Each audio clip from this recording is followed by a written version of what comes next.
What if the world the Anunnaki arrived into was already ancient, already wounded, already remembering something we no longer can? History tells us of beginnings, first cities, first gods, first kings, but it rarely lingers on what came before the counting started. Beneath myths and monuments there is a quiet suggestion of loss, of knowledge fractured and buried under time itself. Tonight, we move gently into that silence, not to conquer it, but to listen. And if you're willing, walk with me through this long, unfolding mystery here on Historic Sleep. So before you drift too far, take a moment to like and subscribe, only if this journey truly resonates with you. And if you wish, share where you're listening from and what time it is there. Somewhere, under the same sky, others are listening too. The earliest clay tablets do not begin with creation. That absence is easy to miss, buried beneath centuries of translation and assumption, but once noticed it becomes difficult to ignore. The world described in the older Sumerian records is already functioning. Rivers have names, winds follow patterns, the heavens move according to rules that are not explained, only acknowledged. When the Anunnaki appear in these texts, they do not shape land out of nothing or summon light from darkness. They arrive into a system already in motion, as if stepping onto a stage where the play has been running long before the audience was seated. This subtle detail has often been smoothed over by later interpretations, especially those influenced by biblical frameworks of absolute beginnings. Yet the original language resists that simplicity. Words translated as created frequently mean assigned, ordered, or set in place. Authority is distributed rather than invented. Domains are divided rather than formed.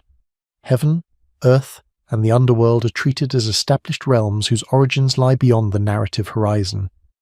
The Anunnaki are administrators, not architects. They inherit responsibility, not raw chaos.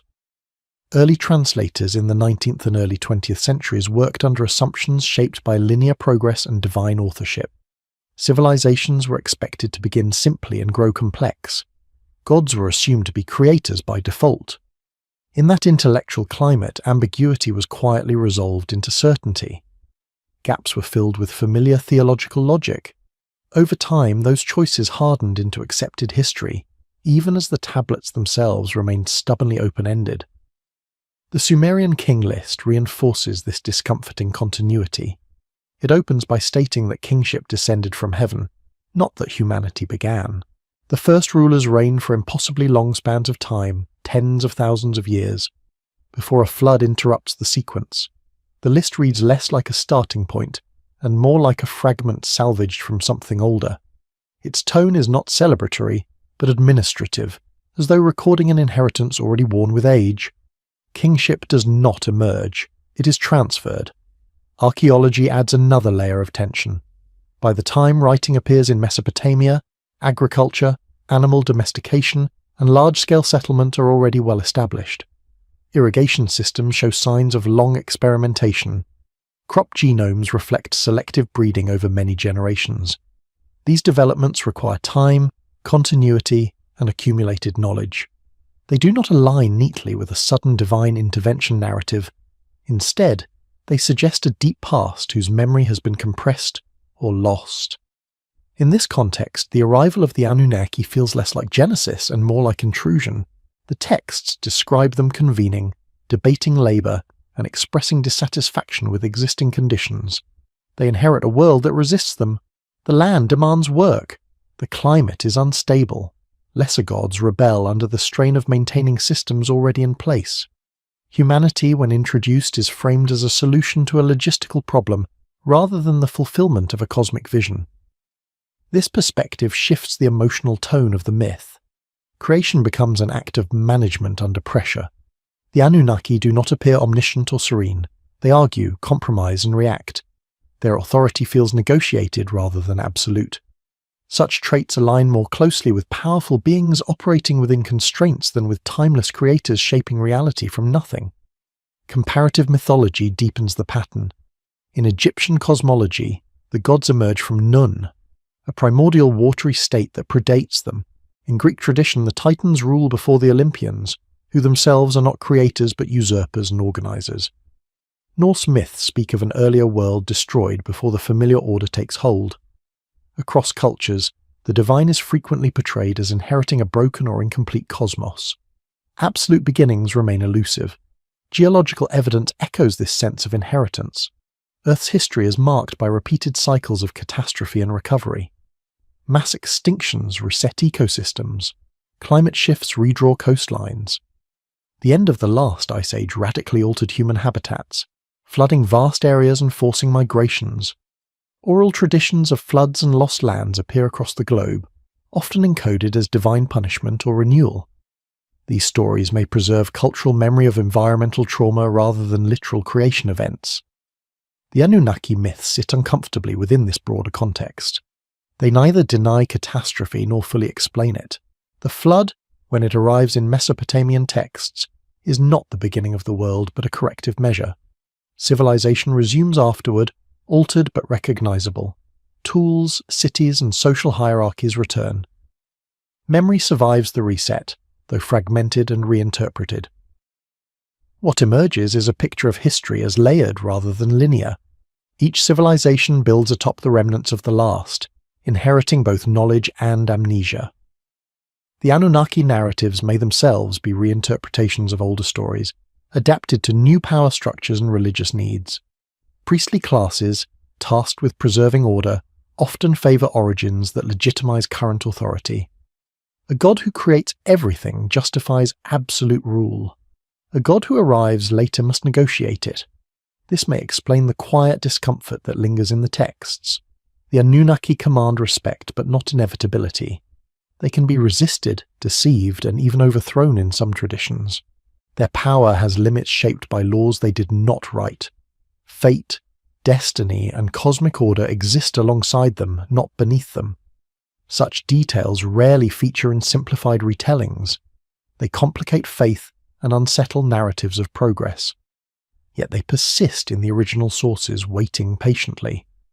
The world the Anunnaki entered was already old, already structured, already carrying scars. Whether those scars belong to earlier civilizations, forgotten catastrophes, or something even stranger remains unresolved. What matters is the pattern of omission. History begins where memory becomes convenient. Everything before that fades into myth, then silence.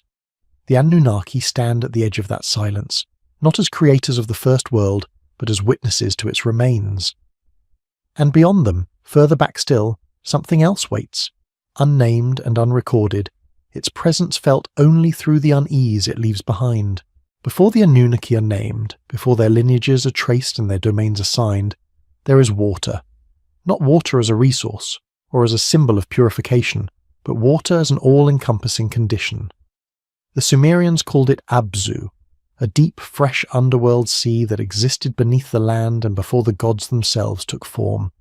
It is not described as created. It simply is, endless, patient, and ancient.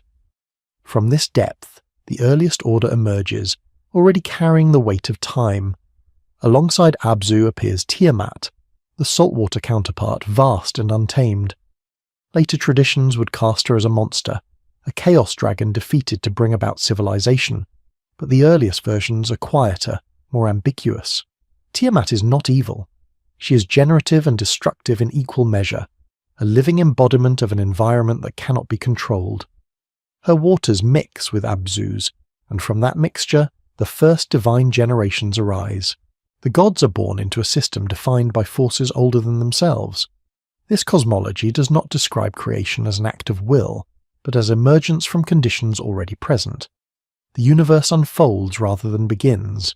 The Anunnaki belong to a later wave of this unfolding, descendants rather than origins. They inherit a world shaped by elemental dynamics that predate authority, hierarchy, and law. Water, in this sense, is memory. It holds the imprint of everything that has happened and everything that will. Geology offers a parallel narrative that feels uncomfortably aligned. Water has always been Earth's primary architect. Oceans regulate climate, erode continents, and preserve chemical records of deep time. Beneath the surface, aquifers and subterranean seas move slowly, indifferent to human calendars. Some of these water systems are older than surface ecosystems, carrying signatures from eras long erased by tectonic shift and impact. The myth of Abzu may encode an intuitive understanding of this hidden persistence. Tiamat's later demonization coincides with cultural transitions towards centralized power and urban control. Chaos becomes an enemy once order must be justified. Yet the violence described in these myths, the splitting of a body to form heaven and earth, resembles not a moral victory, but a traumatic transformation. Something vast is broken apart to stabilize a fragile system. The cost of civilization is the suppression of older forces that cannot be fully destroyed, only constrained. Similar patterns appear across the ancient world. In Egyptian texts, Nun is an infinite watery abyss from which the creator god arises, not as a conqueror, but as a momentary stabilization. In Hindu cosmology, cosmic oceans precede form, and cycles of dissolution return everything to that state. These are not stories of progress, they are stories of recurrence. Order is temporary, memory survives in symbols. If the world before the Anunnaki was defined by such elemental dominance, then their arrival marks a shift in relationship rather than genesis. They bring tools, measurements, calendars, and labor systems designed to extract stability from an unstable environment. The emphasis on canals, levees, and controlled irrigation in Mesopotamian society reflects this struggle. Civilization emerges not because nature is conquered, but because it is constantly negotiated. The rebellion of the Igigi gods, forced to maintain the world's infrastructure, reveals the strain of this arrangement. They do not revolt against creation, but against endless maintenance. The land demands effort simply to remain habitable. Floods, droughts, and salinization threaten collapse. Humanity is introduced as a workforce, fashioned from existing materials and divine essence, not as a new species but as an adaptation. The problem is not existence. The problem is endurance. This framing casts the Anunnaki less as omnipotent designers and more as inheritors of a damaged system. Their authority is reactive. They respond to conditions they did not choose. The Earth they encounter carries the residue of earlier cycles, perhaps earlier civilizations, perhaps only earlier equilibria that have already failed. Memory of those failures lingers as myth, warning encoded as narrative. Modern climate science offers an unsettling echo. Ice cores reveal abrupt temperature shifts. Sea levels have risen and fallen dramatically within human-relevant timescales. Entire coastlines have vanished beneath post-glacial floods. These events would have been catastrophic for any advanced society dependent on stable geography. Oral traditions of submerged lands and great waters may preserve these experiences in symbolic form. The Abzu, then, may represent more than mythic water. It may signify the deep past itself, inaccessible yet influential, a reservoir of lost knowledge and forgotten worlds. When Abzu is disturbed or destroyed in later myths, chaos follows. The message is subtle, but persistent. Ignore the depth at your peril. The Anunnaki story unfolds atop this submerged foundation. Their laws and hierarchies rest on forces they cannot erase. Even their greatest acts of control, floods, decrees, genetic interventions, feel temporary against the scale of what came before. The world remembers something older than them, something that shaped its rhythms long before gods were named. As the myths evolve, the focus narrows. Elemental origins recede, replaced by genealogies and power struggles. The deep water becomes background, then threat, then symbol. Yet it never disappears entirely. It waits beneath the surface just as Earth's oldest systems continue to operate beyond human awareness. The world the Anunnaki entered was not empty, nor was it new. It was saturated with history, layered with cycles of emergence and collapse. Water carried those layers forward, erasing detail while preserving pattern. And somewhere within that pattern lies the suggestion that what was lost before the Anunnaki may not have been entirely lost at all. Long before temples rose from riverbanks and names were pressed into clay, the earth itself had already rehearsed endings. These endings did not arrive with ceremony or meaning.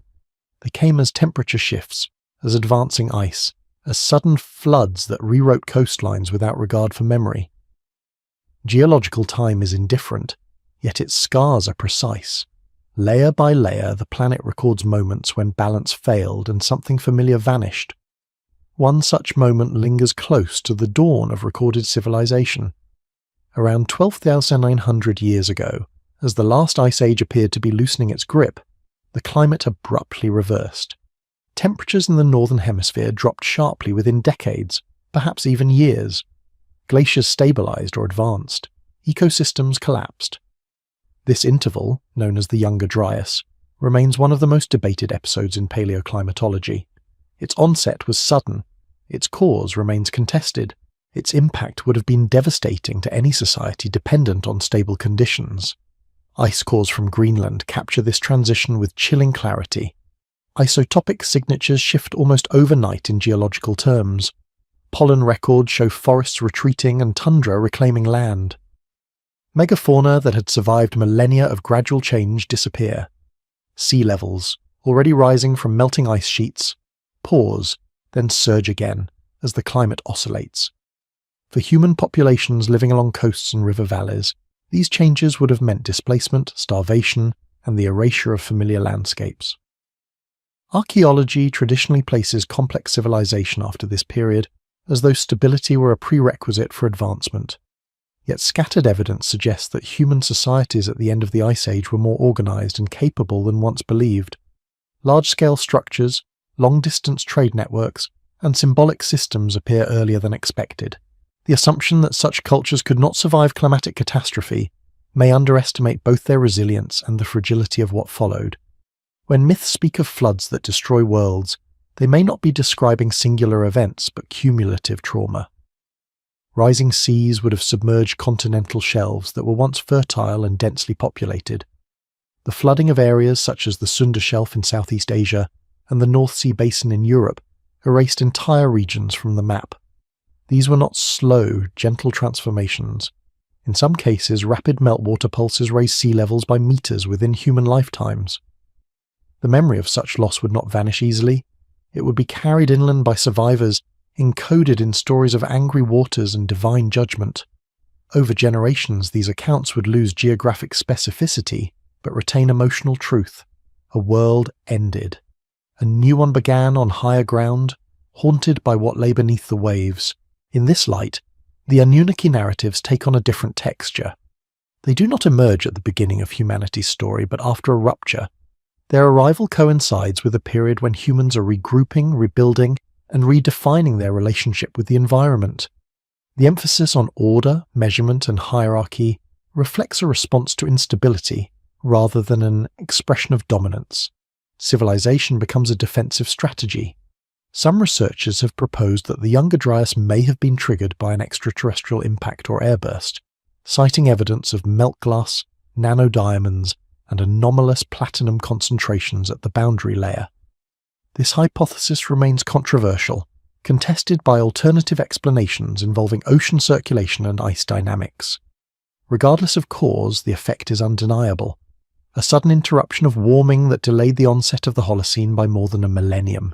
If advanced societies existed before this interruption, even in forms unfamiliar to modern expectations, their infrastructure would have been exceptionally vulnerable. Coastal cities, ports, and agricultural lowlands would have been among the first casualties. Knowledge systems reliant on place-specific observation would fracture. Survivors would carry fragments rather than wholes, techniques without context, symbols without full explanation. The archaeological silence that follows such events is often interpreted as absence, yet silence can also be the result of destruction beyond recovery. Organic materials decay. Stone structures are buried or repurposed. Rising seas conceal what cannot be excavated easily. The lack of evidence becomes a mirror of the catastrophe itself. When writing finally appears in Mesopotamia, it does so in a world already shaped by recovery. Agriculture is established. Settlements cluster around predictable water sources. Social stratification is pronounced.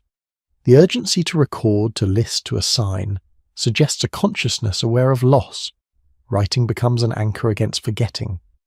The Anunnaki, as figures of authority and continuity, fit neatly into this psychological landscape. They represent stability imposed upon a world that has proven capable of erasing itself. Their myths encode both reassurance and warning. Order can be maintained, but only through vigilance. Catastrophe is never far away. This framing challenges the notion of linear progress. History becomes cyclical, punctuated by resets that force reinvention. Each cycle carries remnants of the last, though often stripped of their original meaning. What appears as divine intervention may reflect collective memory of survival against overwhelming forces. The Earth the Anunnaki encountered was not pristine. It bore the marks of recent upheaval. Rivers had changed course, shorelines had retreated, species had vanished. Human communities, having endured profound disruption, were primed to accept narratives that explained suffering and promise structure. Geological time and mythic time intersect here, not as literal equivalents, but as shared recognition of fragility. The younger Dryas stands as a reminder that stability is provisional. Civilizations rise during calm intervals, often unaware that such calm is temporary. As the climate settled into the relatively stable Holocene, the conditions for urban life finally aligned. Yet beneath that stability lay the memory of sudden cold and rising water. The Anunnaki myths, with their floods and decrees, may preserve an echo of that memory, transformed into theology. The world they arrived into had already ended once. Its ruins lay underwater or beneath layers of sediment. Its lessons survived only in fragments, woven into stories that warned of divine displeasure and cosmic balance.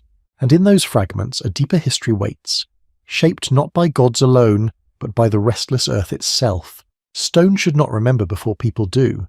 That assumption underlies much of modern archaeology. Yet on a limestone ridge in southeastern Anatolia, it quietly collapses. Göbekli Tepe rises from the earth without warning, its massive pillars arranged in circles that predate pottery, agriculture, and metal by thousands of years. When first excavated, it disrupted a narrative that had long placed organized ritual at the end of civilization's development rather than at its beginning. The site dates to roughly 9600 BCE, emerging precisely as the younger Dryas gives way to the warmer, more stable climate of the early Holocene. This timing is not incidental. It marks a threshold between survival and surplus, between wandering and gathering. Yet Göbekli Tepe does not resemble an experiment. Its builders worked with intention, geometry, and symbolic complexity that imply inherited knowledge rather than spontaneous innovation. Each T-shaped pillar stands several meters tall and weighs up to 20 tons. They are carved with reliefs of animals, foxes, serpents, birds, and insects, rendered with confidence and consistency. The pillars themselves are stylized human forms, complete with arms and hands. No domestic dwellings surround them, no hearths, no storage pits, no evidence of daily life. The site appears purely ceremonial, as though built for memory rather than utility. This inversion unsettles conventional models. Agriculture is supposed to enable surplus, which enables specialists, which enables monumental construction. Göbekli Tepe reverses the sequence. Monumental construction appears first, followed by agriculture in the surrounding region. It suggests that shared belief and coordinated effort may have driven the domestication of plants, not the other way around. Ritual may have created civilization, not resulted from it. The implications ripple outward. Coordinating hundreds of people to quarry, transport, carve, and erect stone requires leadership, planning, and communication. It requires a reason compelling enough to justify sustained effort without immediate material return. Such motivation implies a worldview already rich with meaning, obligation, and perhaps fear. Something was being remembered, reenacted, or preserved. The animal symbolism offers clues, though no definitive answers. Many of the depicted creatures are dangerous or liminal, associated in later traditions with death, transformation, or guardianship. Serpents coil across stone surfaces, birds appear headless, sometimes carrying human skulls. These images resist pastoral interpretation. They suggest a cosmology concerned with thresholds between life and death, sky and earth, present and past. Notably absent are depictions of cultivated plants or domesticated animals. The world encoded in stone is not agricultural. It feels older, rooted in a hunter-gatherer reality infused with ritual intensity. Yet the precision of the work contradicts assumptions about such societies being simple or transient. The builders of Göbekli Tepe were capable of long-term planning and symbolic abstraction. Some researchers have suggested that the site functioned as a regional gathering place, drawing groups together seasonally. Others see it as a memorial complex, a stone archive of stories no longer spoken.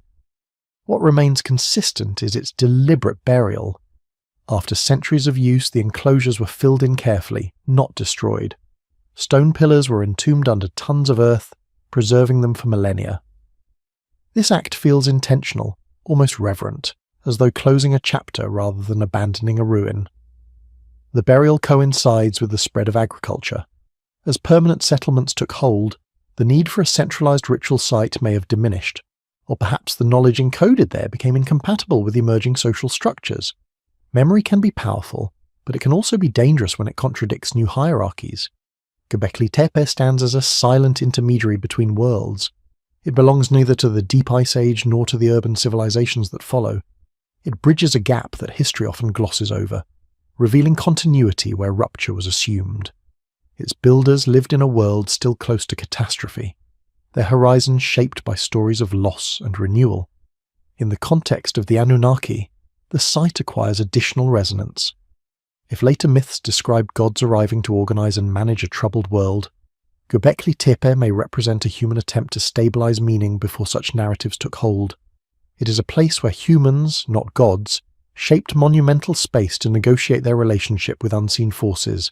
The timing suggests that by the time the Anunnaki enter the written record, humanity had already been capable of extraordinary coordination and symbolic expression for thousands of years. The gods arrive late to a story already rich with ritual architecture and cosmological thought. They inherit a landscape where memory has been carved into stone. The deliberate burial of Göbekli Tepe echoes a broader pattern of concealment. Knowledge is not always lost through destruction. Sometimes it is set aside, preserved beneath layers of new identity. As societies change, they may choose to forget certain truths in order to survive. What cannot be integrated is buried, both physically and psychologically. Modern excavation peels back those layers, revealing a past that refuses to align with simple timelines. Each uncovered pillar challenges the assumption that civilization follows a single path. Instead, it appears as a series of experiments, interruptions, and rediscoveries. Göbekli Tepe does not explain the Anunnaki, nor does it confirm their involvement. It does something quieter and more unsettling. It demonstrates that complex, organized, and symbolically rich human worlds existed long before the gods of written history claimed authority. The stage was already set, the audience already assembled. Whatever arrived next stepped into a drama that had been unfolding far longer than anyone would later admit. Language rarely lies outright, but it often hides in plain sight. In the earliest Sumerian texts, the verbs chosen to describe the appearance of the Anunnaki are deceptively simple. They come down, they arrive, they are present. These are not the words of Genesis. They imply motion, transition, and relocation. Something moves from elsewhere into an existing frame. Over time, translation smooths this movement into authority, but the original grammar resists the idea of absolute beginnings. The term often rendered as God in English carries a broader range of meaning in Sumerian. It denotes power, luminosity, authority, and status, not necessarily creatorhood. The Anunnaki are repeatedly associated with assignment and jurisdiction. They receive domains, oversee functions, and enforce order. They are managers of a system already defined by forces beyond them. Even the heavens are not made by their hands, they are inherited spaces, governed rather than invented. Subtle linguistic choices have profound consequences. When later Akkadian and Babylonian scribes adapt Sumerian myths, they introduce clearer hierarchies and more decisive acts of creation. This evolution reflects shifting political realities. As city-states consolidate power, their gods mirror that consolidation. Creation becomes centralized. Authority becomes absolute. What was once negotiated order becomes declared origin. Yet traces of the older framework persist. In many versions, the Anunnaki convene in councils. Decisions require consensus. Disagreements lead to conflict. This is governance, not omnipotence. The cosmos resembles a bureaucracy more than a divine workshop. Such structures make sense in societies familiar with administrative complexity, where power is exercised through systems rather than miracles. The famous narrative of humanity's creation reinforces this pattern. Humans are fashioned not as an act of generosity or curiosity, but as laborers. The materials used, clay mixed with divine essence, are already present. Nothing is summoned from nothingness. Instead, existing elements are recombined to solve a problem. This is engineering, not creation ex nihilo. Comparative linguistics strengthens this interpretation. Similar verbs of descent and arrival appear in other ancient traditions. In the Hebrew Bible, angels descend ladders. In Greek myth, gods arrive on Olympus after overthrowing predecessors. These narratives reflect transitions of power rather than absolute origins. New rulers legitimize themselves by reframing arrival as creation. The process of translation plays a critical role in shaping perception. Early scholars approached Mesopotamian texts through theological lenses shaped by Judeo-Christian frameworks. Words implying assignment or installation were rendered as creation because that was the expected function of a god. Over decades, these translations became standard, taught and repeated, until alternative readings felt heretical rather than linguistic. Modern re-examinations of cuneiform reveal how contingent those choices were. Many tablets are fragmentary, their edges worn away. Key verbs appear in damaged contexts requiring reconstruction. In such cases, the translator's worldview fills the gaps. What emerges is as much a reflection of modern belief as ancient intent. The Anunnaki's relationship with time further complicates the creation narrative. They are depicted as long-lived but not eternal. They have genealogies. They can be born, wounded, and killed. Their authority waxes and wanes. This temporal vulnerability aligns poorly with the role of ultimate creators. It aligns more closely with powerful beings operating within a pre-existing cosmic order. Even the concept of fate, or me, in Sumerian thought exists independently of individual gods. These decrees govern reality itself, binding gods and humans alike. The Anunnaki administer fate, but they do not originate it. This distinction is subtle, yet profound. It places ultimate order beyond even the highest authorities, suggesting an underlying structure that predates divine rule. Such an arrangement invites reinterpretation of the Anunnaki's role. They appear less as originators of existence, and more as inheritors of a damaged or incomplete world. Their interventions aim to stabilize, regulate, and extract value from a system already running. This mirrors the behavior of later imperial powers, which often frame conquest as civilization and management as creation. The persistence of a rival language across multiple texts suggests deliberate emphasis rather than coincidence. The Anunnaki are introduced as newcomers, their presence marked by movement rather than emergence. This framing may preserve a distant memory of contact, migration, or transition that resisted mythic inflation. Over centuries, as oral traditions hardened into written canon, these nuances blurred. Simpler narratives proved more durable. A god who arrives is less comforting than a god who creates. Authority rooted in inheritance is less absolute than authority rooted in origin. As societies sought stability, their myths adapted accordingly. Yet the tablets remain, patient and silent, bearing the imprint of older assumptions. They do not shout their implications, they whisper them through grammar and structure. For those willing to listen, they suggest a world already in motion when the Anunnaki appeared, a world with its own rhythms, crises, and memories. This linguistic undercurrent challenges the familiar story of beginnings. It hints that what is remembered as creation may have been a takeover, a reorganization, or an intervention prompted by necessity rather than omnipotence. The Anunnaki step into history not as the first actors, but as late arrivals inheriting a complex stage. Language preserves what power later obscures. Beneath centuries of retelling, the original verbs still point downward, toward arrival rather than origin. And in that downward motion lies the quiet suggestion that the deepest beginnings of the world lie elsewhere. Beyond the reach of even the oldest gods named in clay, conflict sits at the center of the oldest divine stories, not as a moral lesson, but as a structural necessity. In the myths surrounding the Anunnaki, harmony is temporary, always underwritten by tension. Councils fracture, alliances shift, authority is contested. These are not ornamental dramas. They encode a worldview shaped by instability, where order must be constantly defended against forces that do not disappear simply because they are defeated once. The wars of the gods are often dismissed as symbolic allegory, yet their consistency across cultures suggests something more persistent. In Mesopotamian tradition, younger gods rise against older powers, not to create the world, but to claim control over it. The defeat of Tiamat by Marduk, later elevated to a central creation myth, begins as a struggle for supremacy rather than an act of genesis. The world is reshaped as a consequence of violence, not intention. This pattern appears again and again. In Greek myth, the Olympians overthrow the Titans. In Norse tradition, the Aesir battle the giants, neither side ever fully erased. In Hindu cosmology, Devas and Asuras contend across ages. These narratives do not describe the birth of existence, but transitions of power within an already populated cosmos. Each new order defines itself against what came before, reframing conquest as necessity. The Anunnaki fit squarely within this framework. They are not the first divine beings. They are one generation among many, inheriting both authority and resentment. Their conflicts are not abstract. They revolve around labor, resources, and control of the Earth systems. The rebellion of the Agigi gods is particularly revealing. These lesser deities are tasked with maintaining the physical world, digging canals, managing land, sustaining infrastructure. Their revolt is not ideological. It is logistical exhaustion.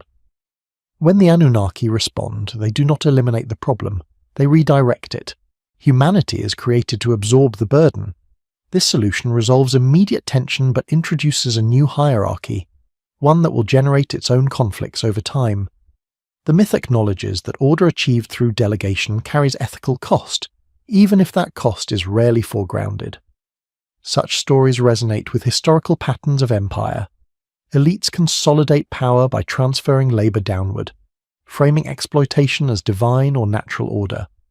Resistance is portrayed as chaos. Victory is remembered as creation. Over generations, the violence that established the system is forgotten, replaced by narratives of rightful rule. The language of the myths preserves traces of this process.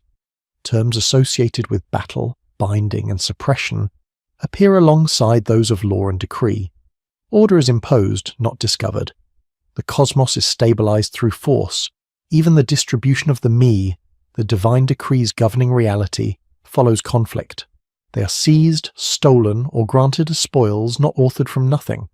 This casts the Anunnaki's authority in a different light. Their legitimacy derives from victory and inheritance rather than origin. They rule because they prevailed, not because they designed the world. This distinction matters, especially when considering how myths function to justify social structures. A ruler who creates everything commands obedience by definition. A ruler who conquers must constantly reinforce legitimacy. Comparative analysis suggests that memories of real-world upheaval may underlie these narratives.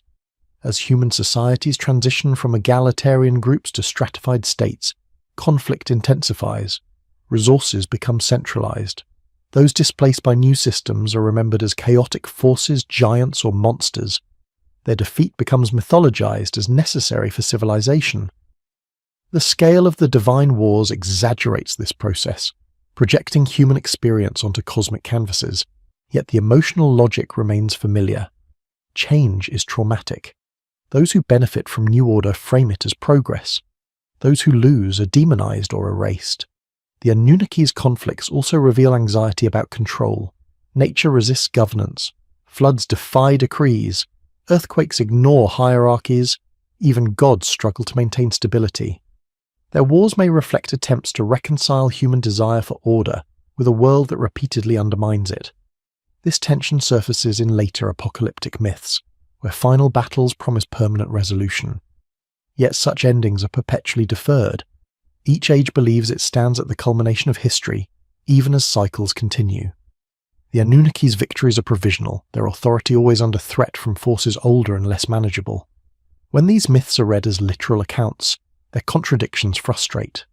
When read as memory layered with metaphor, they cohere. They preserve the psychological imprint of transition, of worlds ending and new systems asserting themselves atop the ruins. The absence of absolute beginnings in these war narratives reinforces the sense that something precedes even divine conflict. Battles occur within a cosmos already defined by space, time, and material constraints. The gods do not fight to create existence, but to control it. Their wars leave scars that shape the world humans inherit. In this context, the Anunnaki appear as agents of reorganization following disruption.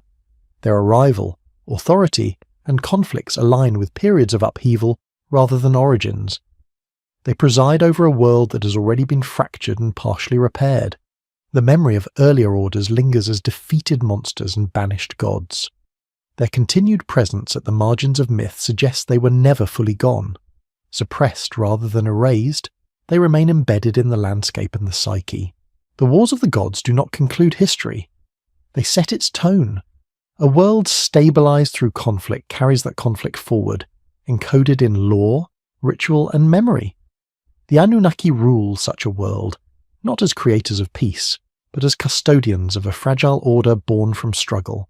Humanity enters the Anunnaki narratives not as a beginning, but as an adjustment. This distinction is easy to overlook because later traditions elevate the moment of human creation into a defining event. Yet within the oldest layers of Mesopotamian myth, humans appear almost incidentally, introduced in response to strain rather than vision. The world already exists. The gods already rule. The systems already demand upkeep. Humanity is inserted into this arrangement as a functional solution, not a cosmic centerpiece.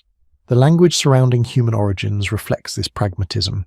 Humans are shaped from clay, a substance already abundant and symbolically tied to the land itself. Divine essence is added, not to ennoble humanity, but to animate it sufficiently for labor. This is not the breath of life offered as a gift. It is a calibration, ensuring obedience and endurance. Humanity is designed to work within an inherited environment that neither gods nor nature have rendered stable. This portrayal contrasts sharply with later theological frameworks that place humanity at the center of creation. In the Sumerian worldview, humans occupy a subordinate but necessary role. They are neither accidents nor heirs. They are intermediaries, absorbing the friction between divine authority and an unruly world. Their suffering is implicit in their purpose. Anthropology complicates this picture further. Anatomically, modern humans appear hundreds of thousands of years before the rise of civilization. For most of that time, they live in small, mobile groups, developing sophisticated tools, social bonds, and symbolic expression. Cave art, ritual burial, and long-distance trade networks emerge long before cities. These behaviors suggest cognitive and cultural capacities fully compatible with complex thought. Genetic evidence reinforces continuity rather than sudden transformation. Human DNA does not show abrupt changes corresponding neatly to mythic creation moments. Instead, it reveals gradual adaptation shaped by environment and migration. Certain anomalies exist: accelerated brain development, unusual patterns of gene regulation, but these do not point cleanly to a singular intervention. They speak of pressure and adaptation rather than design. Within this framework, the Anunnaki's involvement with humanity appears as modification rather than invention. Myths describing the mixing of divine and earthly elements may encode cultural memory of social restructuring rather than biological creation. As societies grow larger and more hierarchical, humans are redefined in relation to authority. Their identity shifts from autonomous foragers to laborers within systems of control. This reinterpretation aligns with archaeological patterns observed during the Neolithic transition. As agriculture spreads, human health declines. Skeletal remains show increased disease, malnutrition, and physical stress. Lifespans shorten. Social inequality becomes visible in burial practices. Civilization offers stability and surplus, but at significant cost. The creation of civilized humanity is accompanied by loss of autonomy and resilience. The Anunnaki myths capture this transformation symbolically. Humans are granted purpose but lose freedom. They gain protection but inherit obligation. The gods promise order yet demand service. This exchange mirrors historical transitions from egalitarian societies to stratified states. Authority becomes externalized, justified by divine mandate rather than communal consensus. Memory of a freer past lingers uneasily within these stories. The flood myths, in particular, suggest cycles of reset where human populations are nearly erased and then restored. Survival depends on obedience to divine warning, reinforcing submission as virtue. Yet the preservation of humanity implies its indispensability. Even the gods cannot maintain the world without it. Biology offers another layer of tension. Humans display a unique capacity for cumulative culture, passing knowledge across generations in ways that accelerate innovation. This trait predates civilization, but becomes constrained by it. Specialized roles limit individual versatility. Knowledge becomes compartmentalized, controlled by elites.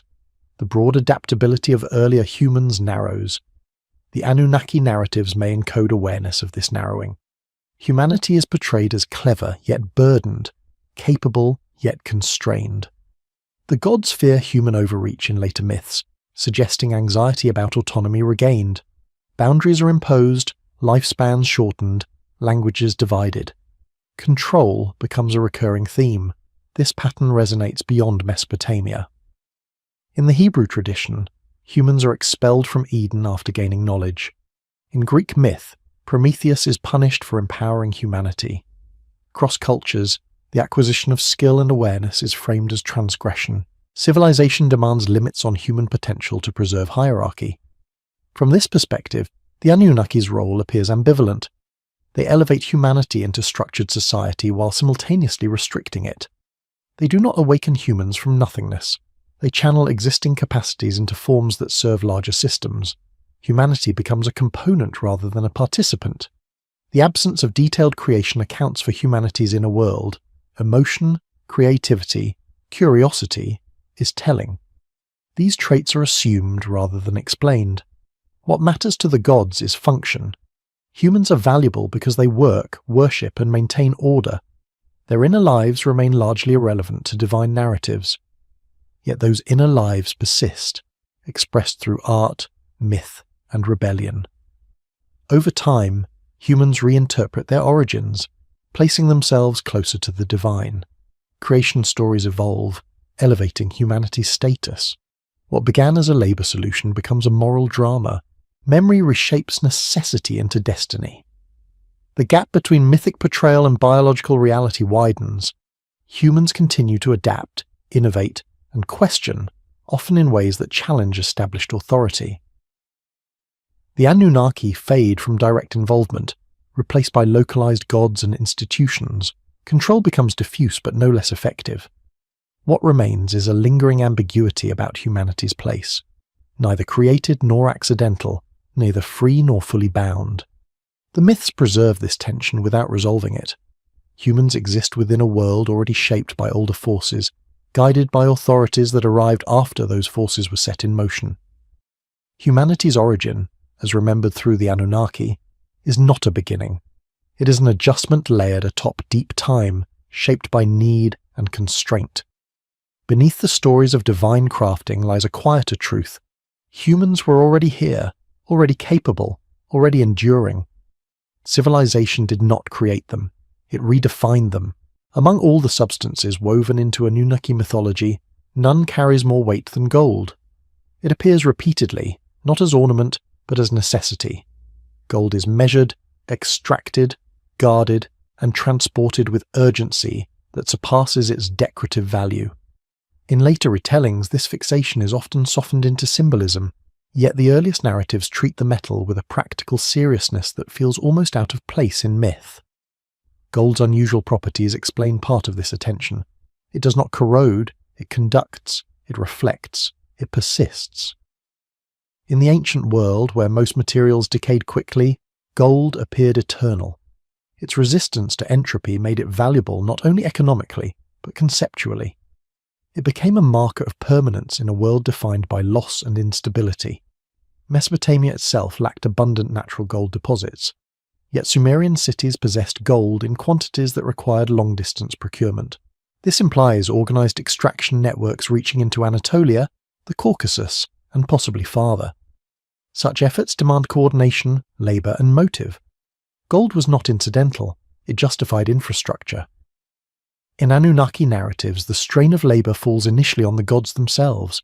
Mining is depicted as exhausting, dangerous, and relentless. The earth resists extraction. This resistance is not metaphorical. Ancient mining was brutal work, involving fire setting, toxic fumes, and collapse-prone tunnels. The myths remember this difficulty vividly.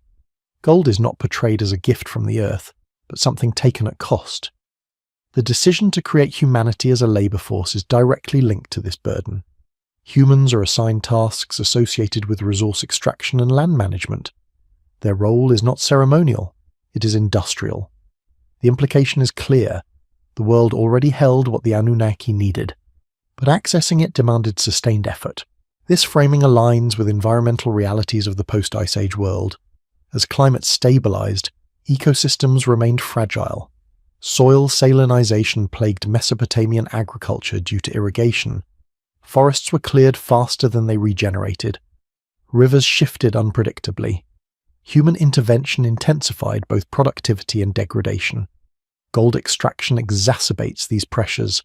Mining disrupts landscapes, contaminates water, and consumes labor that might otherwise sustain communities. The Anunnaki myths, with their emphasis on balance and decree, may encode awareness of these costs. Order is imposed to prevent collapse, not to celebrate abundance.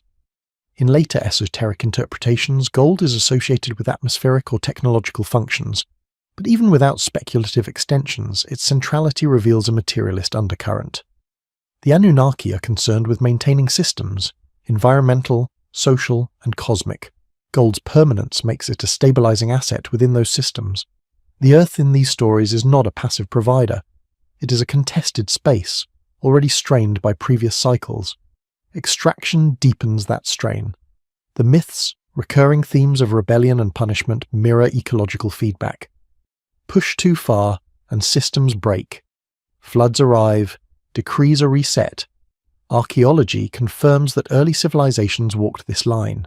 The collapse of Sumerian city-states around 2200 BCE coincides with prolonged drought and soil exhaustion. Environmental mismanagement undermined political authority. The gods are blamed in texts, but the pattern is familiar. Human systems overreach ecological limits, then interpret consequences through myth. The Anunnaki's concern with regulation can be read as response to this fragility. Their laws govern not only behavior, but interaction with land and resources. Sacred boundaries protect fields. Ritual calendars align labor with seasons. These measures aim to harmonize extraction with sustainability, though success is uneven. Gold's symbolic elevation may reflect anxiety about depletion. What cannot be replaced must be protected. Temples become treasuries. Priests become accountants. Spiritual authority merges with resource control. The divine is invoked to legitimize scarcity. This merger has lasting consequences. As gold becomes associated with divine favor, access to it reinforces hierarchy. Those who control resources claim closeness to the gods. Inequality hardens. Laborers carry the burden while elites guard permanence. The Anunnaki myths do not romanticize this arrangement. They acknowledge resentment and revolt. The Igigi rebel. Humanity suffers. Floods wipe away excess. The system resets repeatedly, never achieving equilibrium for long. Environmental memory persists beneath these cycles. The Earth's limits assert themselves regardless of decree. Gold remains untarnished, but landscapes degrade. Rivers silt. Fields fail. The permanence sought through extraction proves illusory. Modern science echoes this lesson. Resource exploitation drives short-term stability at long-term cost. Materials prized for durability often accelerate systemic fragility. Gold's resistance to decay contrasts sharply with the vulnerability of the ecosystems disrupted to obtain it. Within the Anunnaki narratives, this tension remains unresolved. Gold is necessary, yet destructive. Order depends on it, yet it undermines the very world order seeks to preserve. Humanity stands between gods and earth, absorbing the consequences of this contradiction. The world the Anunnaki entered was already under strain. Their pursuit of permanence intensified that strain. Gold becomes a symbol not of creation, but of preservation attempted against entropy. It gleams against the darkness of loss, a reminder that some things endure even as worlds change, and beneath that gleam lies the quieter truth the myths never erase. Permanence extracted from a fragile world carries a price that no decree can fully contain. Flood stories do not behave like inventions. They appear with too much consistency, across too many cultures, carrying emotional weight that exceeds simple allegory. In the Mesopotamian tradition, the flood is not a distant mythic abstraction. It is intimate, procedural and mournful. Names are given, measurements are recorded. Survival is narrow. The world is not reborn in glory, it is diminished, quieter, and wary. In the Epic of Gilgamesh, the flood is not framed as creation or renewal, it is described as an emergency intervention. The gods themselves are unsettled by its scale. They gather like frightened beings, clinging to the edges of the heavens as the waters rise. This is not omnipotence on display. It is control slipping beyond prediction. Utnapishtim's account emphasizes preparation and loss. Instructions are delivered in secret. The ark is built with precise dimensions. Family, craftsmen, and animals are selected, not as representatives of life's fullness, but as remnants. When the storm arrives, even the gods recoil from what they have unleashed. The narrative lingers on silence after the waters recede, as though the world itself is holding its breath. This tone matters. It suggests memory of catastrophe rather than symbolic cleansing. The flood is not a moral reset. It is a survival story. Civilization resumes afterward, but something essential is gone. Human lifespans shorten. Access to divine knowledge diminishes. Immortality becomes exceptional rather than expected. Geological evidence supports the plausibility of such trauma. At the end of the last ice age, rising sea levels flooded vast low-lying regions. In Mesopotamia, sediment layers indicate severe flooding along the Tigris and Euphrates. These events would have been sudden and overwhelming for river-based societies. Oral memory of such destruction could persist for millennia, reshaped but not erased. The Black Sea deluge hypothesis proposes a rapid inundation around 5600 BCE, when rising Mediterranean waters breached a natural barrier and flooded a freshwater basin. Whether or not this event occurred as described, the concept aligns with broader patterns of post-glacial flooding. Shorelines advanced inland relentlessly, erasing settlements and forcing migration. Flood myths appear wherever humans settled near water. In India, Manu survives a deluge. In China, Yu the Great tames floods to found civilization. In the Americas, waters destroy previous worlds. These narratives share structural similarities: warning, survival of a few, loss of many, and a new order built on memory of catastrophe. Within the Anunnaki framework, the flood functions as a reset, not a beginning. It corrects imbalance, whether ecological or social. The gods are divided about its necessity. Some regret it immediately. Others view it as unavoidable. This ambivalence reflects awareness that destruction, once unleashed, cannot be cleanly justified. The flood also serves to sever continuity, knowledge accumulated before it becomes inaccessible. Those who survive carry fragments, but the full system is gone. This loss creates space for new authority. The Anunnaki emerge more firmly after the flood, their decrees shaping the post-catastrophe world. Memory of what came before is preserved only in controlled narratives. This pattern mirrors real-world dynamics following disaster. Survivors depend on organization, leadership, and shared rules. Those who provide structure gain legitimacy. In time, emergency measures become permanent institutions. The trauma that justified them fades, but the hierarchy remains. The flood myths encode this transition. Before the waters, humanity appears closer to the gods. Afterward, distance increases. Sacrifice replaces familiarity. Worship becomes formalized. The gods accept offerings but withdraw from daily involvement. Authority becomes abstract. The shortening of human lifespans in post-flood genealogies reinforces this shift. It marks a loss of continuity, not biological reality. Time itself becomes fragmented. History resets its clock, declaring a new beginning while quietly burying the old. Environmental science suggests that such resets are not rare. Climate systems operate in thresholds. Once crossed, change accelerates. Floods, droughts, and temperature shifts cascade. Societies built during stable intervals are vulnerable to rapid disruption. Recovery often involves simplification before complexity can return. The Anunnaki flood narrative captures this process with unsettling clarity. The Ark preserves life, but not culture. Tools, songs, and places are lost. The survivors rebuild with what remains, guided by divine instruction that now feels more distant and formal. Gold, cities, and hierarchy return, but the tone has changed. The world feels watched rather than shared. The gods issue laws instead of walking among humans. Trust has been replaced by oversight. This transformation suggests that the flood was not merely an event, but a turning point in consciousness. It marked the end of an era remembered as close to origins, whatever those origins were. The new world is safer, perhaps, but narrower. The flood, then, is not about punishment. It is about interruption. It breaks continuity and forces adaptation.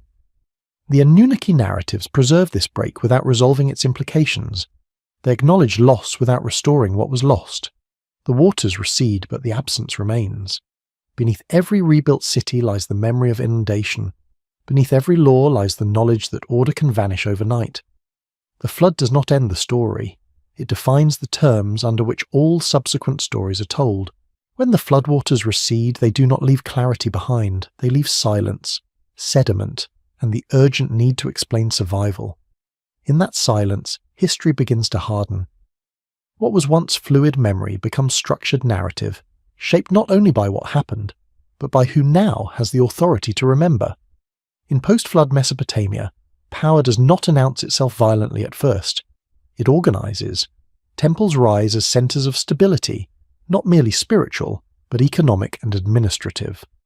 Grain is stored. Labor is counted. Time is measured. Writing, once a tool for tracking goods and seasons, expands into something more consequential. It begins to define reality itself. Cuneiform tablets multiply, recording laws, hymns, genealogies, and offerings. Each inscription is an act of selection. What is written is preserved. What is not written dissolves into oral drift, then into absence. Over generations, this imbalance reshapes memory. The past becomes what can be cited. Within this process, the Anunnaki are transformed. In older layers of myth, they argue, hesitate, and respond to conditions beyond their control. In later records, those uncertainties fade. The gods become distant, composed, and absolute. Their earlier conflicts are smoothed into cosmic necessity. Their arrival becomes creation. Their governance becomes destiny. This shift is not accidental. As human societies grow larger and more stratified, ambiguity becomes dangerous. A ruler whose authority depends on negotiation is vulnerable. A ruler whose authority descends from creation itself is unassailable. By recasting the Anunnaki as originators rather than inheritors, emerging elites anchor their power in the fabric of the cosmos. Priesthoods become custodians of this reframed memory. Positioned between heaven and earth, they regulate access to the divine. Ritual replaces familiarity. Offerings replace conversation. The gods no longer walk among humans. They are approached through procedure. Knowledge becomes specialized, guarded, and increasingly opaque. Ziggurats embody this transformation physically. They are artificial mountains, ascending step by step, accessible only to the initiated. The divine is elevated above the city, both literally and symbolically. From their heights, priests interpret omens, manage calendars, and legitimize kingship. The sky is no longer a shared canopy. It is a domain administered from above. Law codes reinforce this separation. Justice is no longer negotiated within the community. It is declared, inscribed, and enforced as divine will. The Code of Hammurabi famously depicts the king receiving law from Shamash, the sun god. Authority flows downward, unquestionable. Earlier traditions of balance and reciprocity give way to obedience. Language shifts accordingly. Concepts once associated with harmony and equilibrium become moralized. Disorder is recast as sin. Correction becomes punishment. The gods enforce order rather than maintain balance. This linguistic evolution mirrors the consolidation of power. Complexity is sacrificed for clarity.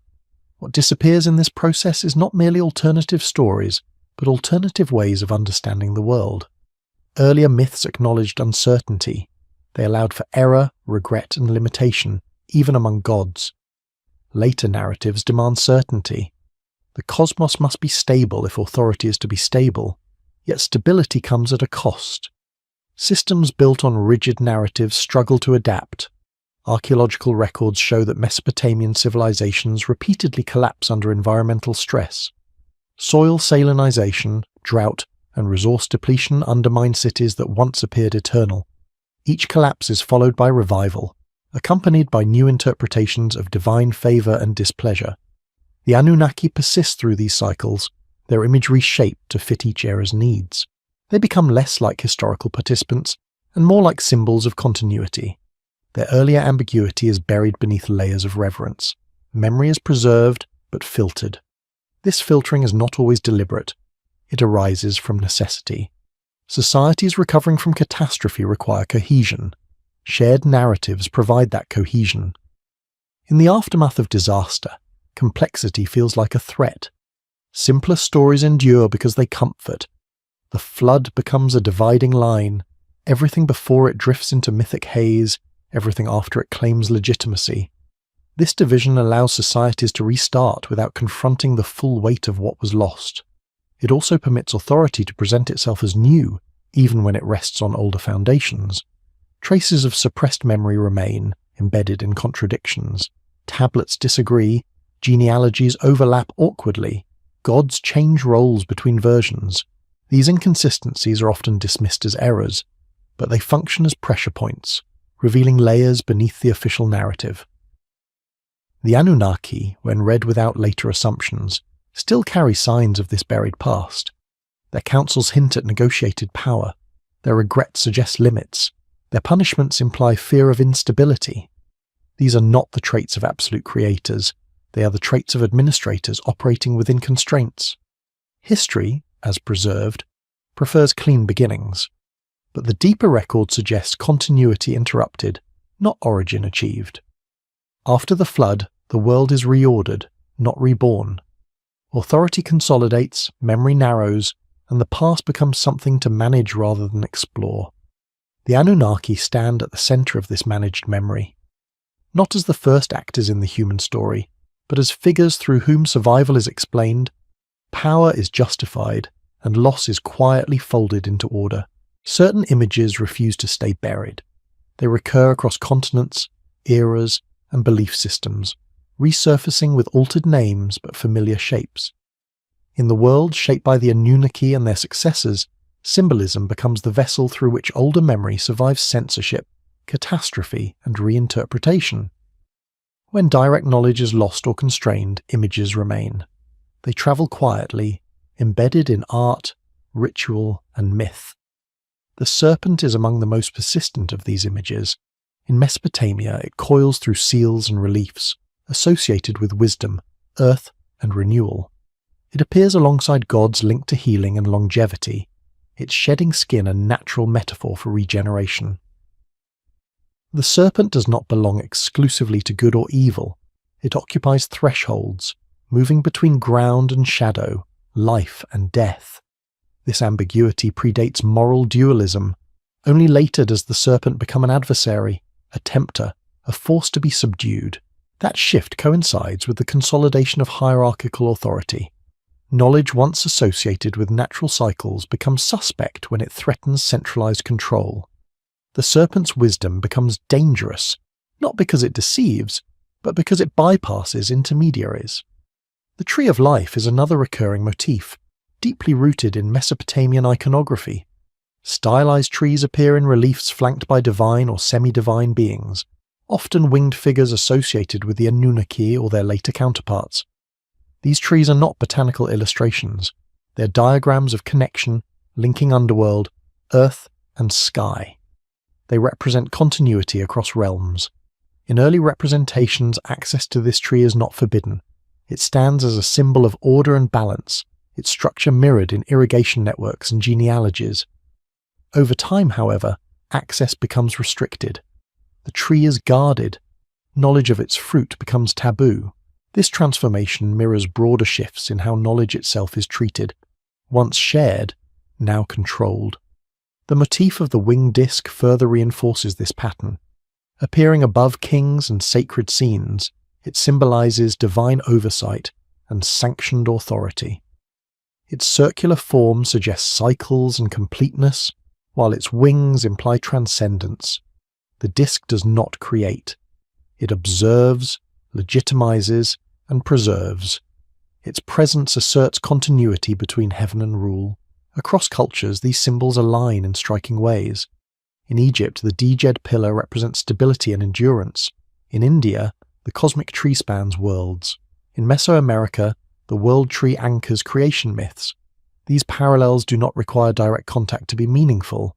They reflect shared human efforts to conceptualize continuity in a world prone to disruption. Symbolism thrives where explicit memory fails. After floods, collapses, and rewritings, images persist because they are adaptable. They can be reinterpreted without being erased. A serpent can become a demon, a tree can become a test, a disc can become a halo. The form remains even as meaning shifts. The Anunnaki myths operate within this symbolic economy. As their narratives are reshaped by later priesthoods, direct references to older cycles fade. Symbols take their place, carrying fragments of what cannot be spoken openly. They allow continuity without explanation.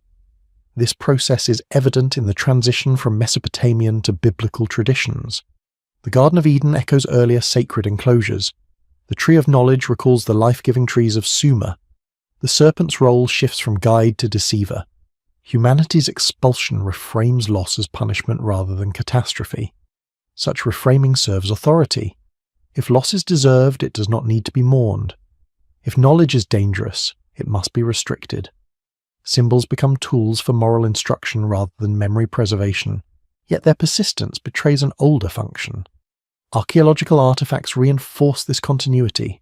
Cylinder seals depict scenes nearly identical across centuries, even as political regimes change. Motifs endure beyond dynasties. This suggests that certain images held meaning deeper than any single narrative could exhaust.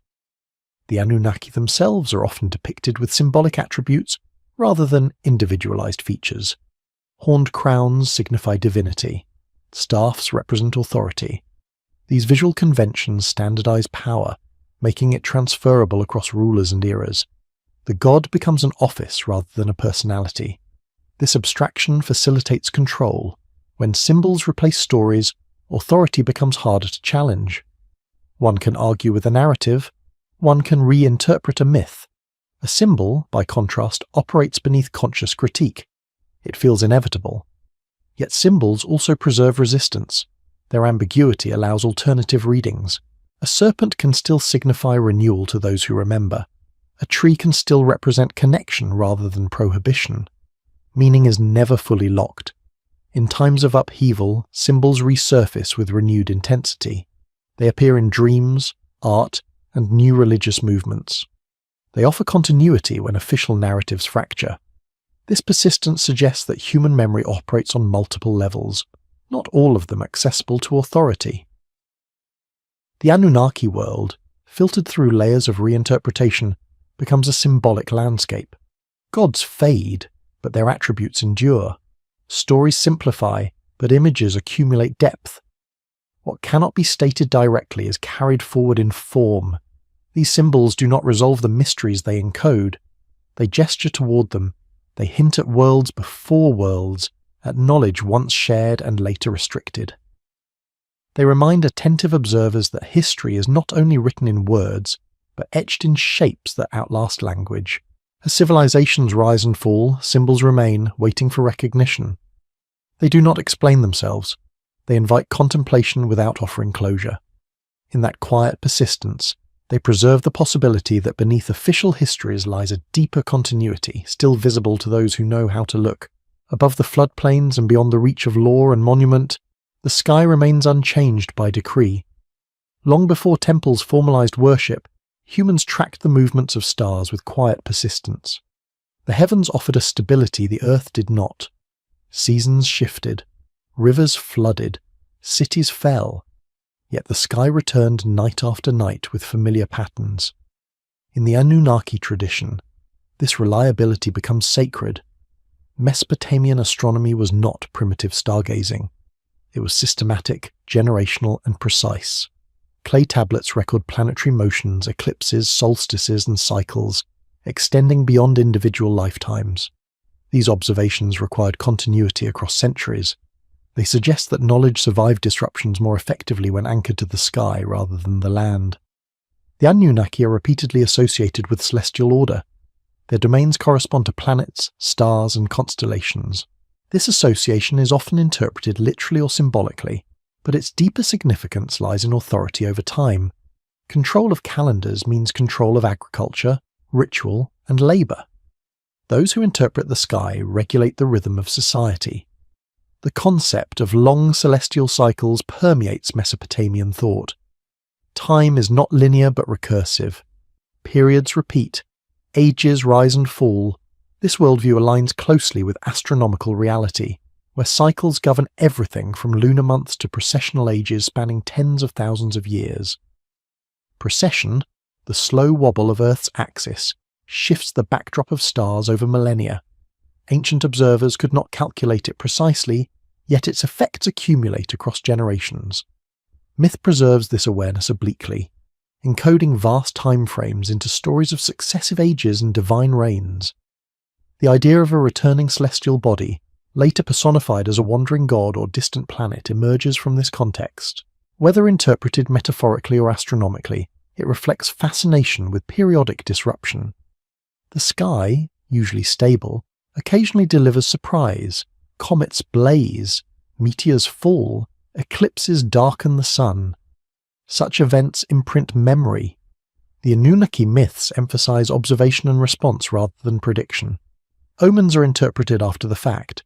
Signs are read to explain change, not to prevent it. This suggests a worldview shaped by experience rather than control. The sky is authoritative because it cannot be commanded. Astronomy becomes inseparable from divination. The same priests who manage law and ritual read the heavens. This fusion consolidates power.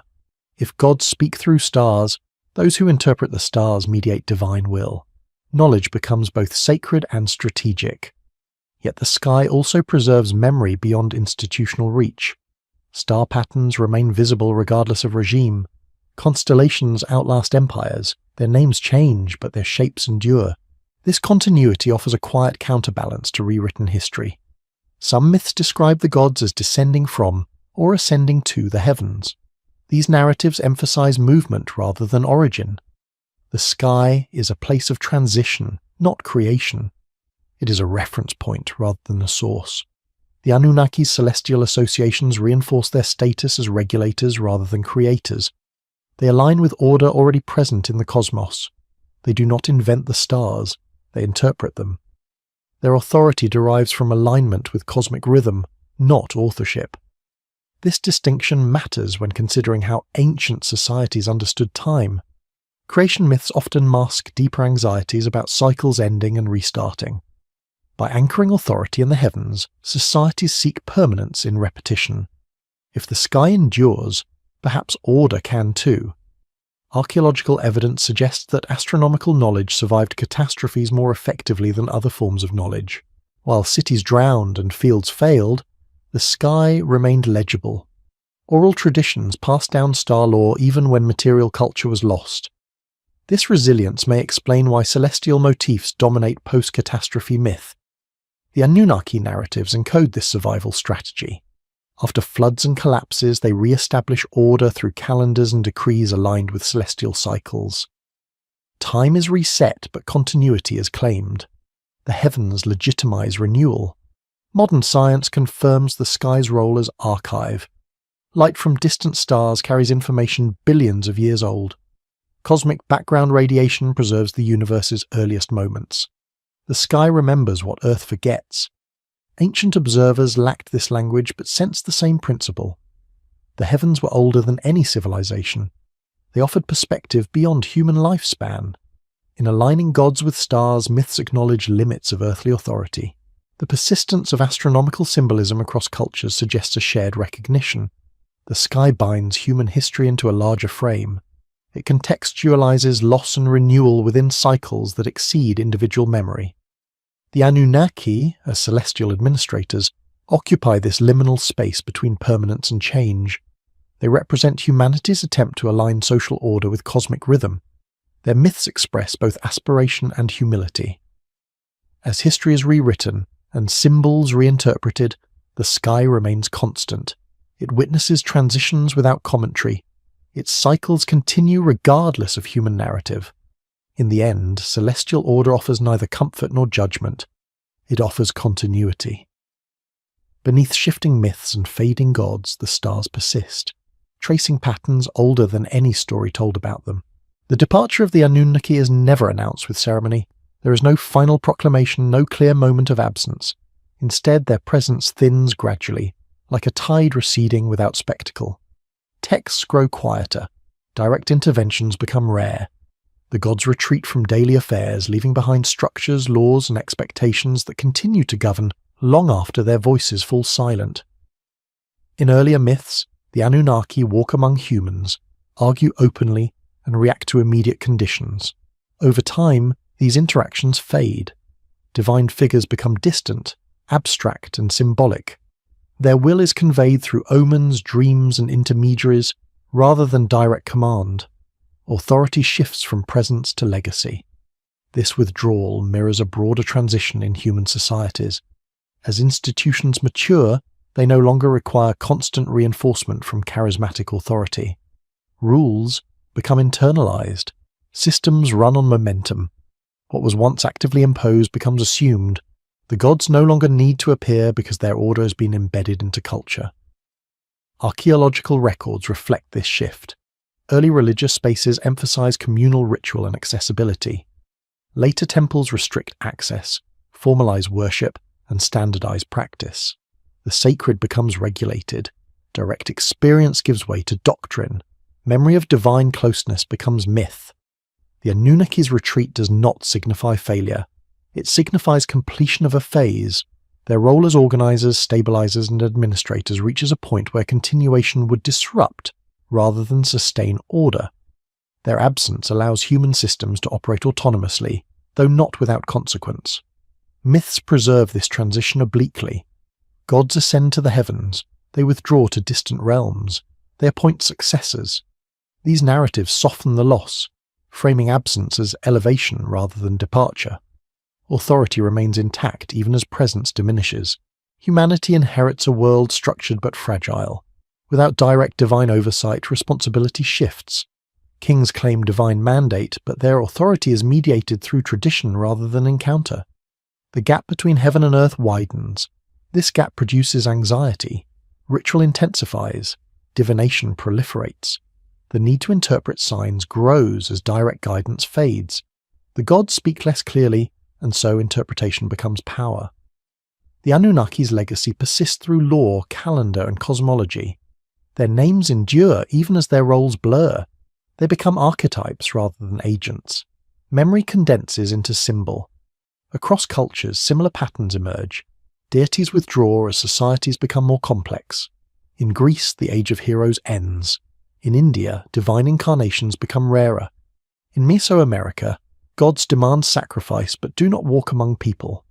Absence becomes normalized. This withdrawal coincides with increasing human self-awareness. Without gods nearby to blame or consult, responsibility becomes unavoidable. Success and failure are attributed to human action framed within divine order. Agency expands, though bounded by belief. Yet the sense of abandonment lingers. Myths preserve nostalgia for earlier ages of closeness. Golden ages recede into the past. Present time feels diminished by comparison. This emotional tone suggests memory of transition rather than invention. The Anunnaki's silence also allows reinterpretation. Later traditions recast them, merge them, or replace them entirely. Their absence creates space for new gods, new narratives, and new forms of authority. Memory fragments, recombines, and adapts. What remains constant is the sense that something powerful withdrew, leaving behind tools rather than guidance. Civilization continues, but without certainty. The systems inherited from the Anunnaki persist, yet their original context fades. This fading has consequences. Laws become rigid. Ritual becomes routine. Authority loses its adaptive edge. When crises arise, societies struggle to respond creatively. They appeal to tradition rather than insight. Collapse follows, as it has before. New orders emerge atop the remnants of old ones. The pattern repeats: arrival, organization, withdrawal. Each cycle leaves traces that inform the next. The Anunnaki, in this view, are not eternal overseers. They are transitional figures, marking a phase between chaos and autonomy. Their departure signals not abandonment, but the transfer of responsibility. Humanity stands alone in a structured world, guided by inherited systems and distant symbols. The gods watch from afar, if at all. Their silence invites interpretation, projection, and longing. This silence also preserves ambiguity. Without clear divine voice, questions multiply. Meaning becomes negotiable. History becomes something humans must construct themselves, even as they invoke ancient authority. The Anunnaki fade into background radiation of culture. Their presence is felt rather than seen. Their influence persists without confirmation. They become part of the deep past, shaping the present invisibly. What follows is not emptiness, but inheritance. Humanity continues within frameworks built during an earlier intervention, adapting them to new conditions. The absence of the gods is both liberation and burden. In the quiet left behind, civilizations rise, falter, and reinterpret their origins. The Anunnaki no longer intervene, but their imprint remains, etched into the foundations of human order, waiting to be noticed by those who look beyond the surface of history. Once the gods withdraw and memory becomes inheritance rather than encounter, a new tension emerges. History no longer belongs to witnesses, it belongs to institutions. What survives is not what was most true, but what was most useful. In this stage of the human story, control over the past becomes as important as control over land or labour. Orthodox history forms quietly. It does not announce itself as suppression. It presents itself as clarity. Faced with the instability of fragmented memory, societies gravitate towards single narratives that promise coherence. Complexity becomes a liability. Contradiction becomes a threat. What cannot be reconciled is labelled myth, error, or heresy. In Mesopotamia and beyond, scribal schools standardize texts. Variants are copied less frequently. Certain versions become canonical. Others fall out of circulation.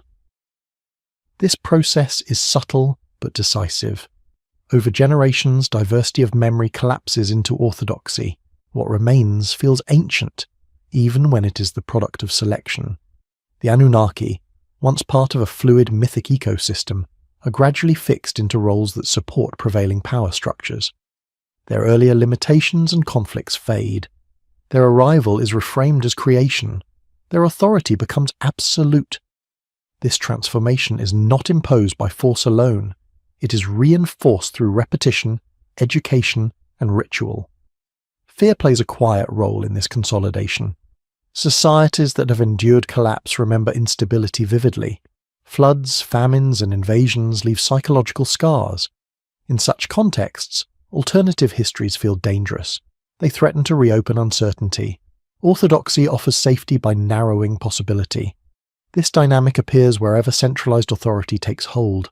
In Egypt, priesthoods curate cosmology to reinforce pharaonic divinity. In ancient China, dynastic histories are rewritten to align with the mandate of heaven. In later monotheistic traditions, earlier gods are recast as demons or illusions. The pattern is consistent. Control the past, and the present becomes manageable. Archaeology occasionally disrupts this control. Ruins surface where none were expected. Artifacts challenge timelines.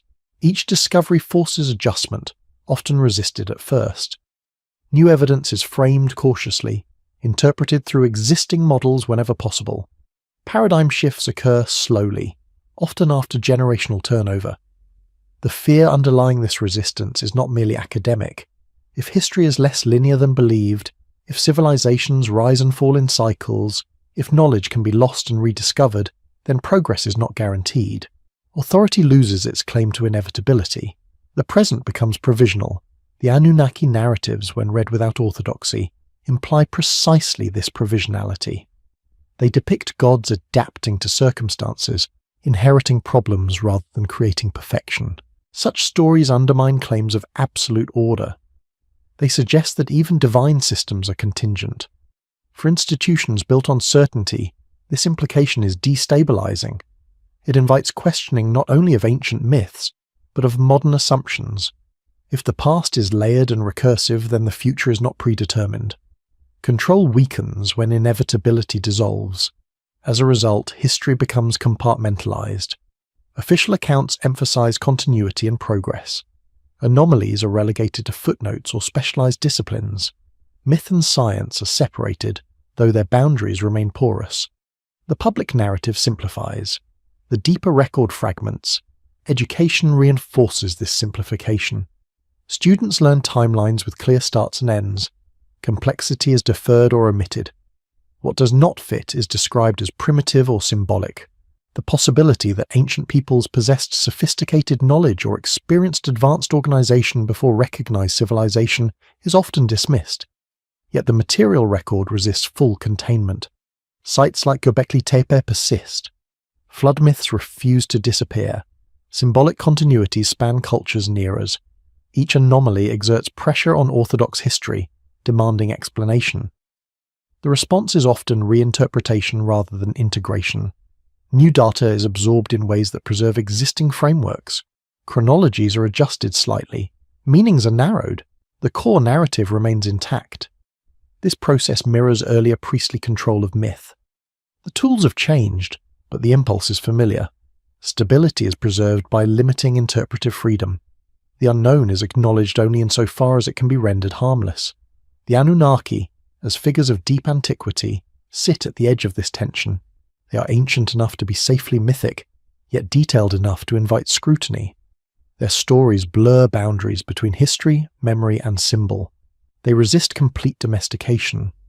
Modern culture often oscillates between dismissal and fascination.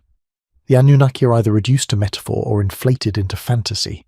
Both extremes avoid the uncomfortable middle ground, where myths are treated as distorted memories shaped by real conditions and events.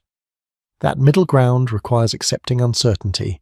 It requires acknowledging that history may contain gaps that cannot be filled neatly. It requires humility before deep time and lost knowledge. Such humility is difficult for systems built on confidence and control. Orthodox history, like orthodox religion before it, protects coherence by narrowing vision. It offers a stable story in exchange for unresolved questions. Most accept the trade unconsciously. Stability feels preferable to ambiguity, yet ambiguity persists. It surfaces in recurring symbols, in archaeological surprises, in myths that refuse to align. It whispers that the past is not finished speaking, only filtered. The fear of destabilization ensures that these whispers remain at the margins. They are explored cautiously, often by those willing to tolerate uncertainty. Main narratives change slowly, if at all. The Anunnaki remain suspended within this tension. They are acknowledged, catalogued, and explained, but never fully integrated into a broader understanding of deep human history. Their implications are too expansive, their timing too inconvenient. What they suggest, that civilization is older, more fragile, and more cyclical than commonly taught, challenges modern confidence. It implies that progress can reverse, that knowledge can be lost, that order is temporary. Orthodox history prefers reassurance. It offers a past that leads inevitably to the present.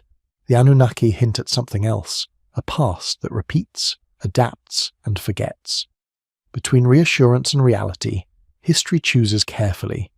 What remains is a curated memory, stable but incomplete, leaving deeper layers intact beneath the surface, waiting for moments when certainty weakens and curiosity returns.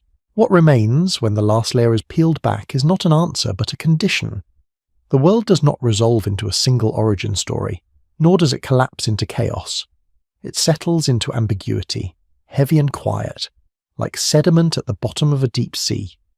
This is the space the Anunnaki ultimately occupy, not as creators, not as saviors, but as markers along a much longer continuum. Their story begins late and ends early. It unfolds within a narrow band of deep time, framed by catastrophes that preceded them and collapses that followed. They arrive into a world already shaped by forces beyond any single intelligence.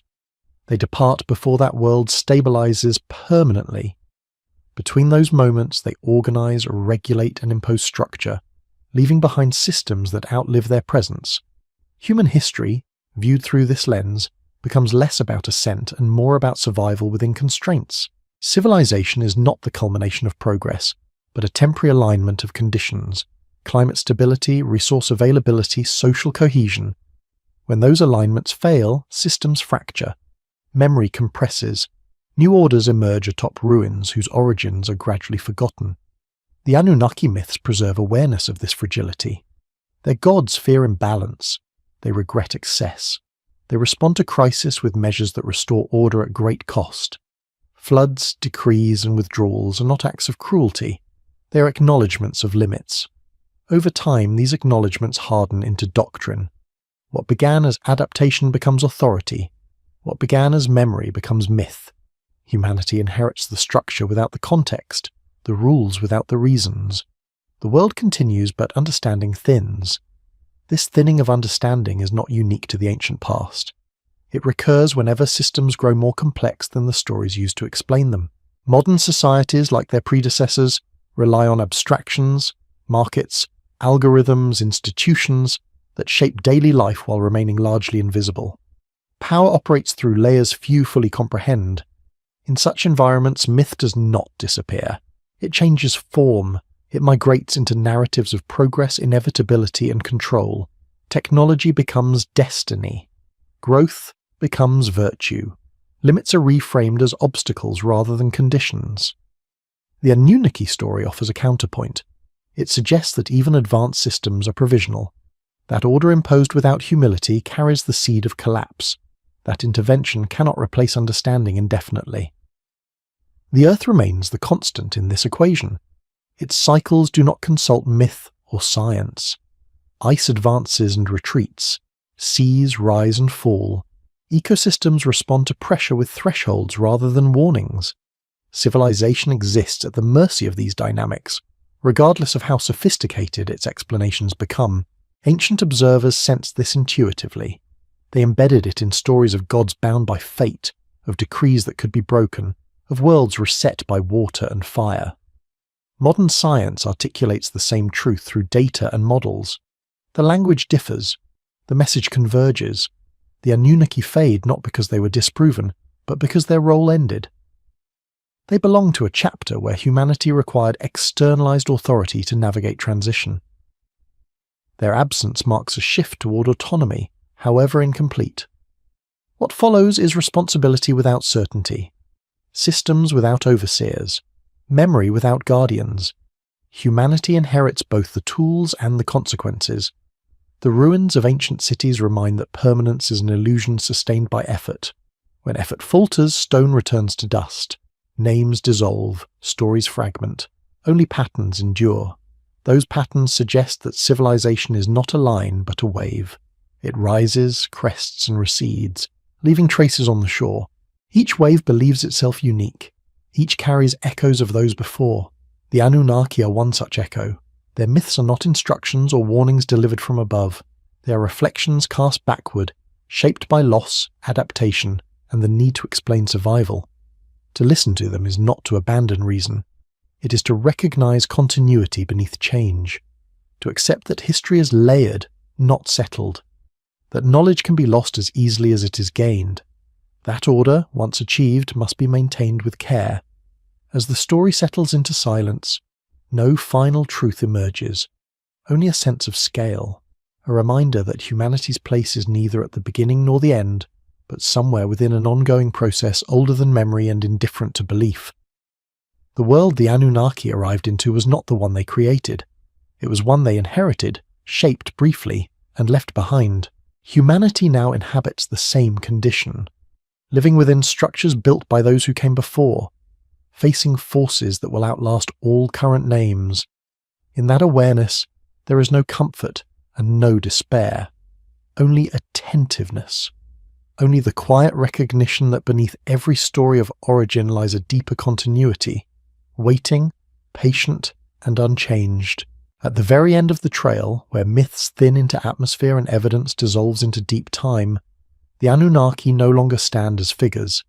They become impressions, pressure marks left on history rather than actors moving within it. Their significance lies not in what they did, but in what their stories quietly reveal about the world that received them. That world was not waiting. It was already shaped by catastrophe, adaptation, and loss. Oceans had advanced and retreated. Climates had shifted violently. Human memory had already learned how easily continuity could break. Into that unstable inheritance came systems of order, law, and hierarchy that later generations would remember as divine origin. The Anunnaki myths do not celebrate beginnings. They linger on management, on allocation of responsibility, on labour, burden, and fatigue. They speak of maintaining balance rather than creating perfection. This is the language of a world already damaged, already aware of its limits. When those myths fade, the systems remain. Humanity inherits calendars, laws, boundaries, and rituals whose original context erodes with time, meaning thins. Structure persists. Civilization becomes an echo chamber, repeating forms long after their purpose is forgotten. This inheritance creates the illusion of permanence. Cities feel eternal while they stand. Institutions feel inevitable while they function. Only when collapse arrives does the scaffolding become visible. Only when it fails does its fragility reveal itself. Archaeology confirms this again and again. Layers of habitation rise atop earlier layers, each believing itself distinct, each dependent on what lies buried beneath. Roads follow forgotten paths. Temples rise on older sanctuaries. Memory compresses into foundation. The Anunnaki belong to one of these buried layers. Their presence marks a moment when order was imposed in response to instability, not to inaugurate existence. Their withdrawal marks the moment when that imposed order was left to sustain itself. Humanity has repeated this process ever since. Authority is established to manage crisis. Over time, authority becomes tradition. Tradition becomes identity. Identity resists change even as conditions demand adaptation. The danger lies not in myth, but in forgetting that myth once encoded experience. When stories are stripped of their context, they become tools of certainty rather than reminders of fragility.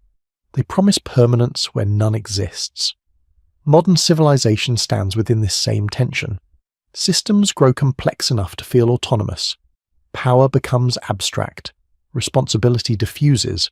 When imbalance emerges, the instinct is to reinforce control rather than reconsider assumptions. The Anunnaki myth suggests that such reinforcement has limits. That order imposed without humility eventually fractures. That systems designed to stabilize can accelerate collapse when conditions shift. This is not prophecy. It is pattern. The Earth continues to operate on scales that ignore narrative. Geological time compresses human ambition into brief pulses. Species rise, dominate, and vanish. Landscapes remember what civilizations forget. The Anunnaki stories persist because they resonate with this reality. They do not offer salvation. They offer reflection. They show gods constrained by forces older than themselves. They show authority shaped by necessity rather than destiny. Humanity now occupies a similar position, administering systems inherited from recent pasts, facing environmental and social pressures that cannot be legislated away. The resemblance is not symbolic, it is structural. What comes next is never written in advance. Cycles do not repeat identically, they rhyme. Each iteration carries variation, shaped by accumulated knowledge and persistent blind spots. The value of these ancient stories lies not in belief, but in attentiveness. They remind that civilization is not guaranteed, that progress is reversible, that knowledge, once lost, rarely returns intact. As the Anunnaki dissolve into silence, they leave no commandments behind, only a negative space, a reminder that beginnings are often reconstructions and endings rarely announce themselves. The world does not need new gods to repeat old lessons. It requires memory strong enough to recognize patterns before they harden into inevitability. In the quiet left behind, there is no conclusion to accept or reject, only the sense of standing within a much longer sequence, where rise and collapse are not moral judgments, but natural outcomes of complexity meeting constraint. The story settles, not into closure, but into continuity. Like sediment after floodwater withdraws, like stars persisting long after a names assigned to them have changed. History does not end, it waits.